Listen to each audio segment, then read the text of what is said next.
What's going on, everybody? Welcome to another interview in the World Autoinflammatory Awareness series for World Autoinflammatory Awareness Month every September. We are joined today by a fellow FMF patient, just like myself, Sara, who lives in Vermont and is in her 20s and 30s. 30s now. Oh my gosh, has it been that long? In her 30s now. Come on, I was trying to be nice. And so she's gonna, kind of tell us about her journey. She's visited us before on a different channel.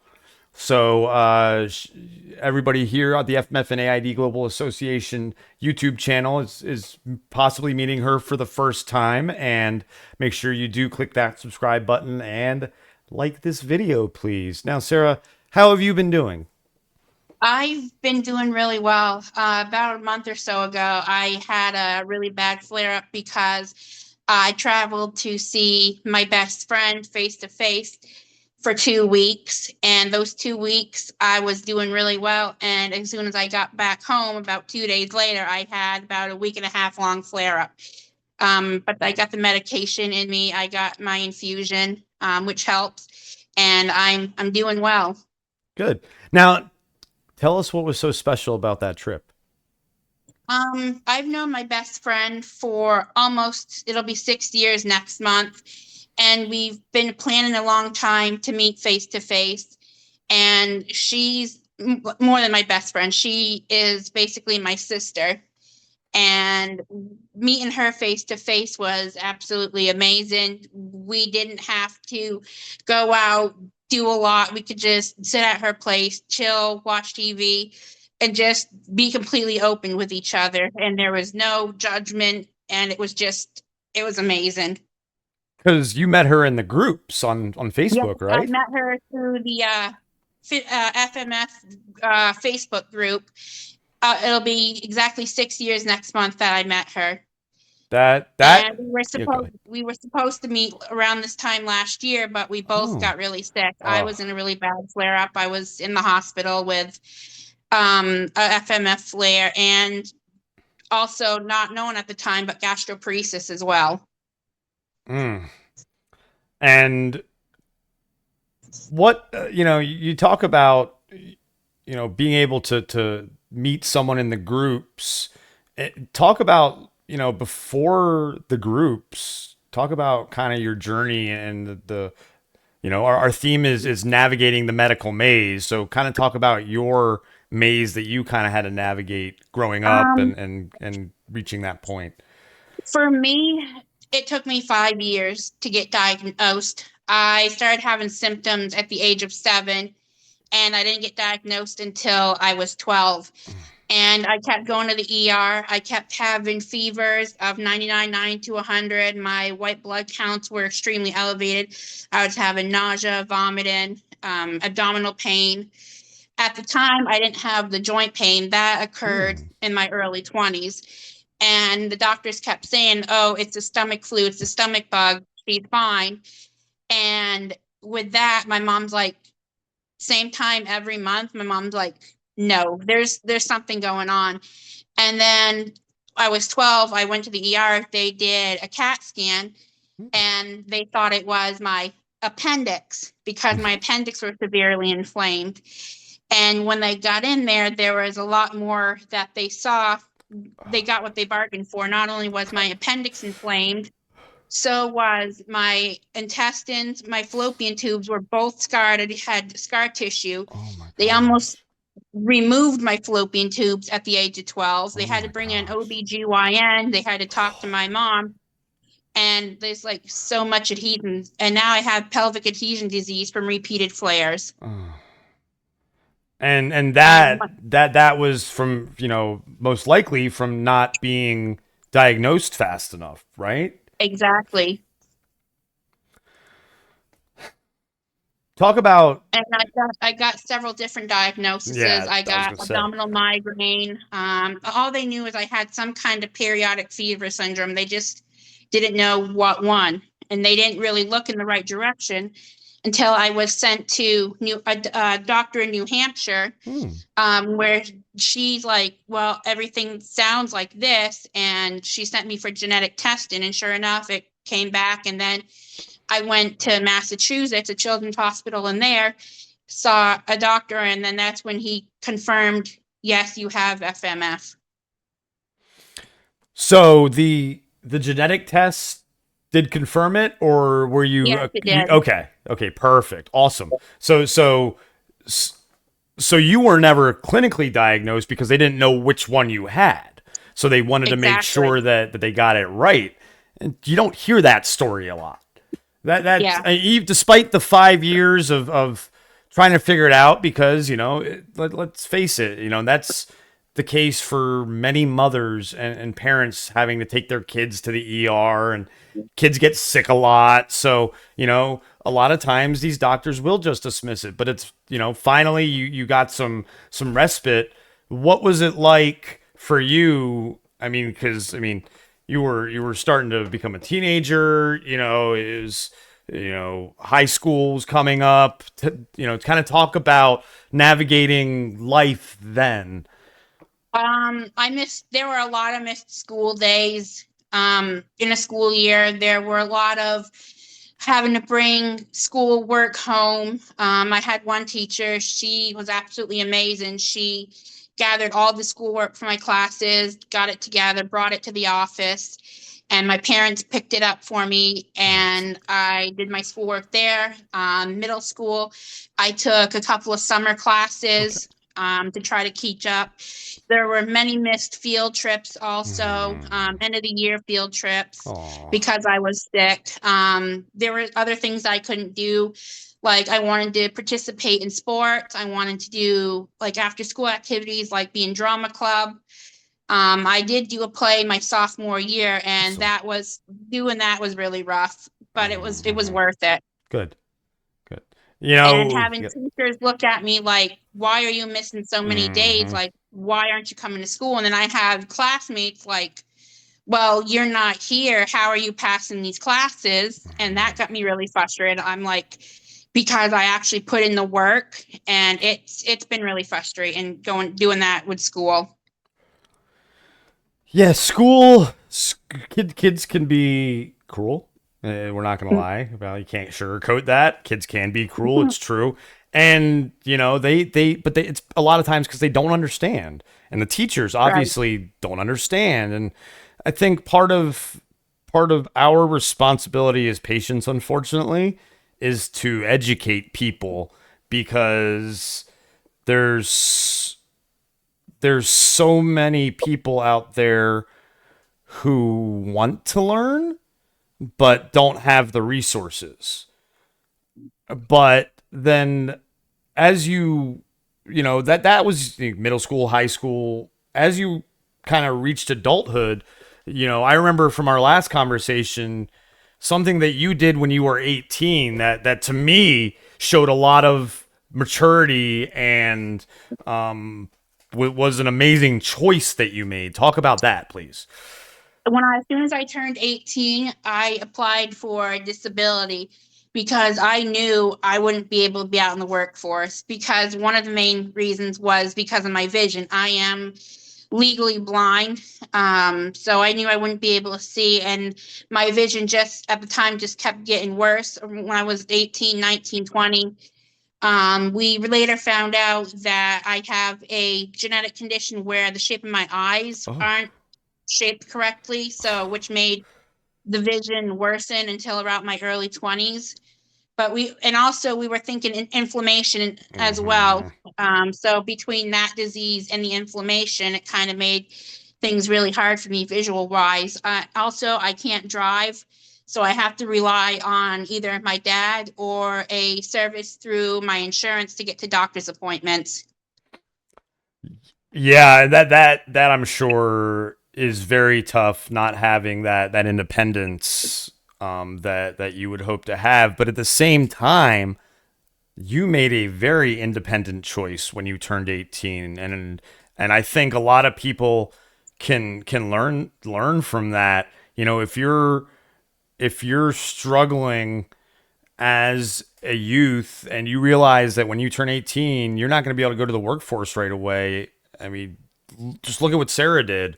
I mean, it's an amazing choice. And there's nothing that says that you can't get off disability and go back to work. Say one day they find a cure for your eye disease, you know, and you know, the your vision is somewhat repaired, and you can then get off disability and go back to work. Obviously, we also hope for a cure for autoinflammatory diseases, but we're a long way off from all of that, unfortunately. But this is why we do.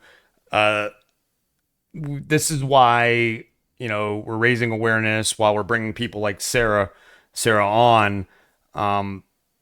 Talk about your 20s a little bit, and what that's been like, being like kind of finding yourself is what we're supposed to do in our 20s. And so being someone who not able to work, not able to drive, what have you done to kind of keep your mind from wandering to that place that we hate wandering to, even though with autoinflammatory diseases sometimes it does? For me, my main goal when I turned 18 and in my 20s was to raise more awareness for us people that have rare autoinflammatory and FMF. I'm trying to get to the point where I can attend Rare Disease Day in Washington. That is my main goal, Oh, is amazing. to get there and get my voice heard. I actually know somebody that attended Rare Disease Day. She lost her son to a rare brain disease, Okay. and that's something that I've been striving for. I worked with her my senior year in high school and did my senior project on rare disease and advocacy. So I've been Awesome. pushing really hard to get that out there. And that's why I love doing these interviews with you, Chris, because I can get my story out there and I can get more awareness out there. Yeah, it's so important. That's amazing. That is so amazing that you are focused on that, because rare diseases, especially autoinflammatory, are not given enough awareness. Uh, your journey has been a very different one from a lot of the people that we've spoken to, because I think like a lot like me, you were lucky to get diagnosed as a child.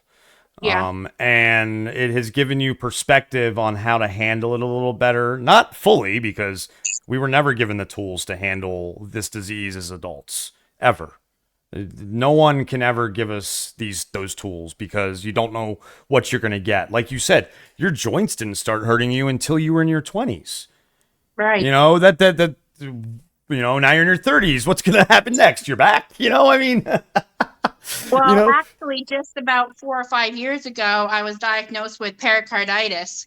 Oh, So, yeah, and I have back issues. I actually have osteoarthritis, and I okay. was diagnosed also with autoinflammatory arthritis. Mm. So, and all of that is stemming from the FMF. And with the pericarditis, it's under control for the most part right now, but I do still have really bad flare-ups, and it gets really bad. Yeah, that's something that people don't get, is that, when you have an autoinflammatory disease, you get a lot of stuff that comes with it. And, and the problem with that is you never know what the cause, like what's going on. So, when you go to the doctor and you have something going on, or you go to the ER, and do you go straight to the FMF, or do you say, hey, it could be something else? Or in your mind, it's usually pretty much the FMF?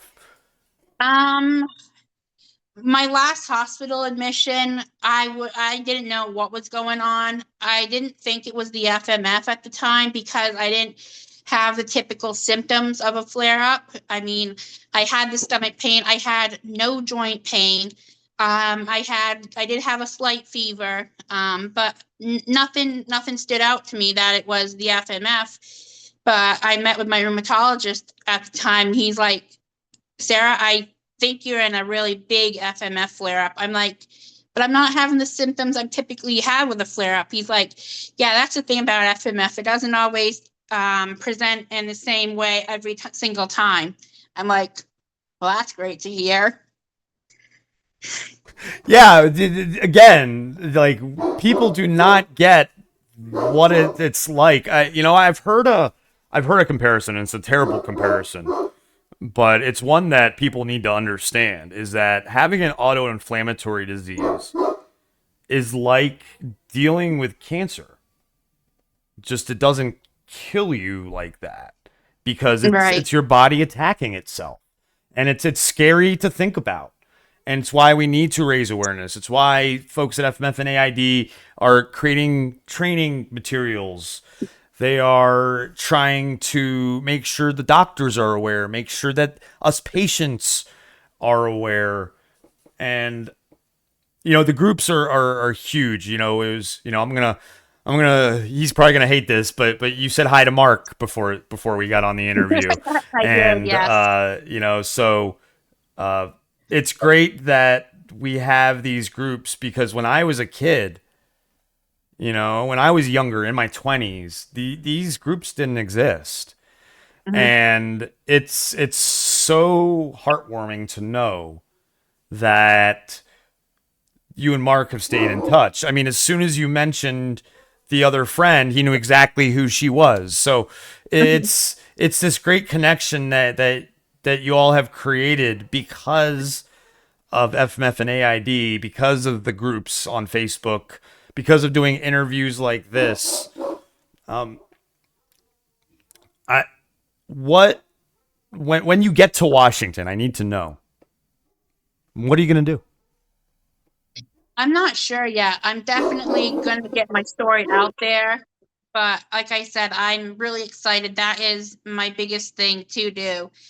And to be able to tell my story and the struggles that I had to go through and how long I had to wait to be diagnosed. That is going to be my biggest focus. And also try to get diagnoses for children sooner. Say, hey, listen, like, this is my story. I went 5 years undiagnosed, and there's people that have gone even longer that are now adults.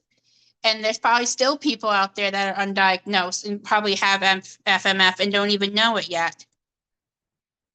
Yeah, I believe the statistic, and Melena will be mad at me if I get this wrong, but I think it's the average 3 years for children for a diagnosis and 14 for adults, and that's insane. That you It start really feeling, is. especially like you start feeling these symptoms and you have no idea what's going on. You know, imagine some of these patients that we've spoken to. It's been longer than 14 years. Mm-hmm. You as a child, it was longer than the average 3 years. So we're still at a point where we need to do more somehow and Mm-hmm. get those numbers lower and lower and lower, so that it's as soon as the child goes in, and they do the right blood tests and see that certain levels, inflammation, CRP, amyloids are high, that they can, send them on the right track to get a diagnosis more quickly. And I think folks like you sharing your story and showing that, as a young adult, in your 30s, and what were able to accomplish at 18 years old, and be like, make a stand for yourself. Say, I'm because so many people look down on people like us on disability. They do. Yep. They do. They say, oh, they're not really disabled, especially us with the invisible disabilities, Mm-hmm. and for you, it's even twofold because of your eyes, Right. So and I have another comorbidity as well. So it's like, this is what we deal with, folks, with autoinflammatory diseases. Sara is a perfect example of what we deal with, because she has been giving all these roadblocks and she's still fighting. Is there any kind of message that you want to give anybody? Say anything to anyone? Is there anything else you want to talk about? About your journey, about what you've dealt with.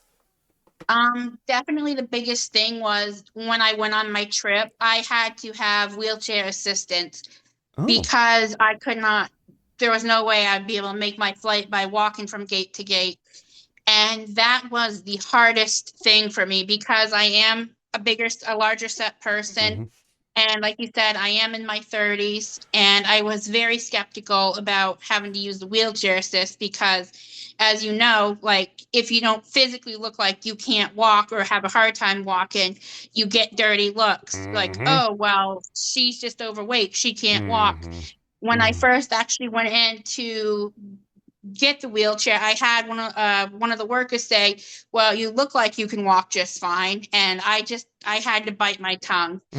And that was, people can be so ignorant. Like, you look fine. That's why it's called invisible, because I think honestly it would be so much easier if people could just had x-ray vision and could just look at us and they could see our insides. That's a although I don't know, X-ray vision is would have its perks and its detriments for sure. Yeah. But yeah, no, good on you for biting your tongue though. I don't think I would have. I don't think I would have if I was not feeling up to, because I'm one thing about autoinflammatory patients is we are stubborn. And so I would part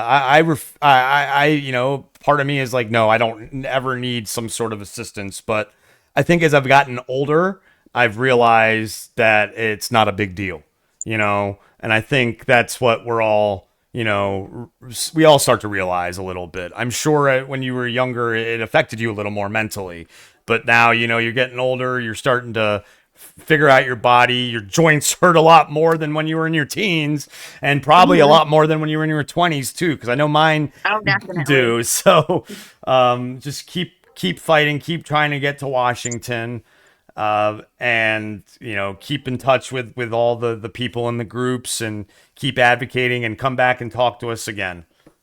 I will. All right, Sarah, you take care. You too. Bye. Bye.